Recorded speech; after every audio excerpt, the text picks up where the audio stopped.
Yeah, I mean, it's different depending on who you're talking to. You watch the ad on your screen just now. We've been playing it for about a week now, so our viewers knew that this ad was coming. It ran during games 1 and 2 of the World Series. Massive audience, of course. And so because of that massive audience, combined with the fact that it was up on social media and the Premier's office telling us just a couple of hours ago that over the course of 7 days, it had 11 billion impressions on social media. What does that mean?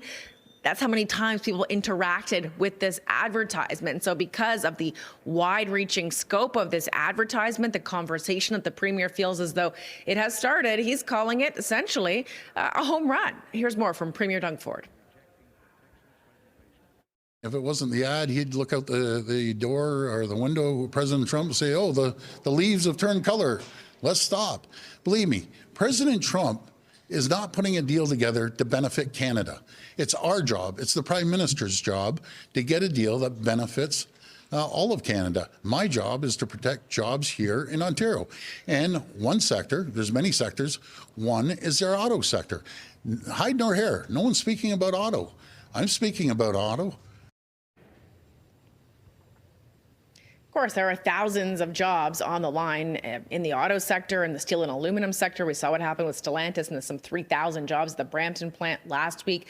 Those are all on the line. The Premier, though, says he showed the advertisement to Prime Minister Mark Carney and Carney's chief of staff before it aired in the U.S. Keep in mind, Carney paid a visit to Premier Ford's home recently. He was here in Toronto for Blue Jays Media Day on Thursday. He met with the Premier then. There would have been lots of time to pull the plug on the ad if that's what the feds wanted. Today, the Prime Minister is saying, hey, leave negotiations to us. It falls under federal purview.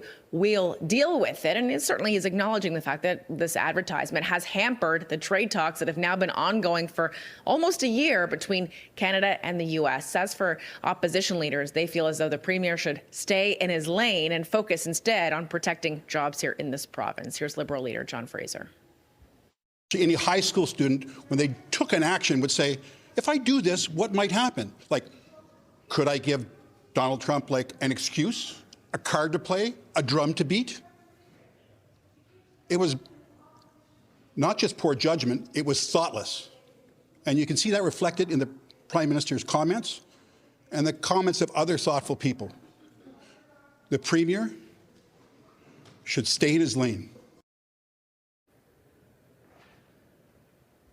As for how much these ads cost, we know it was supposed to be $75 million for these ads to run through February. The Premier now saying it's going to cost a fraction of that because they've now been pulled effective today. But certainly it has started a conversation, not necessarily in a great way, because we now see the fallout. The U.S. president saying, I'm not talking to Canada anymore, and threatening these 10% tariffs on all goods not covered under the Canada-U.S.